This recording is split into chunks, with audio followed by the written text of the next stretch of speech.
રાજકોટના ભક્તિનગર વિસ્તારમાં એક એવો કિસ્સો સામે આવ્યો છે જ્યાં પત્નીના ત્રાસથી કંટાળીને પતિએ પોલીસ મથકના દ્વાર ખખડાવ્યા છે। 14 વર્ષના લગ્નજીવન બાદ હવે વાત પોલીસ સ્ટેશન અને કરોડોની માંગણી સુધી પહોંચી ગઈ છે।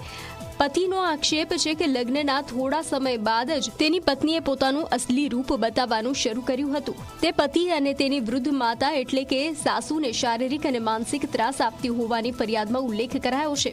પતિનો દાવો છે કે તેની પત્નીએ છૂટાછેડા આપવા માટે 1 કરોડ રૂપિયાની જંગી રકમની માંગણી કરી છે।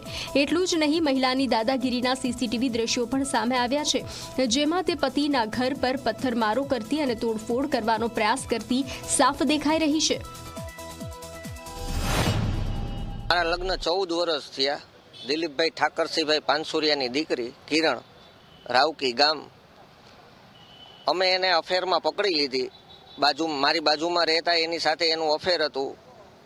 અમે પકડી લીધા પછી અમે અમારા સસરાને કીધું, ભાઈ આવી રીતે આમ છે, એટલે સમાજના આગેવાનો થ્રુ થઈને સમાધાન થયું। એકવાર થયું, બીજી વાર થયું, ત્રીજી વાર થયું, પણ આ કિસ્સો બંધ જ ન રહ્યો। પછી ઘરમાં ચોરીઓ કરતા પકડી લીધી અને જેમ આવે એમ અપશબ્દ ગારું આપવાની આ ચાલુ રાખ્યું। પછી હવે એ લોકોએ 1 કરોડની માગણી કરેલ છે અમારી પાસે।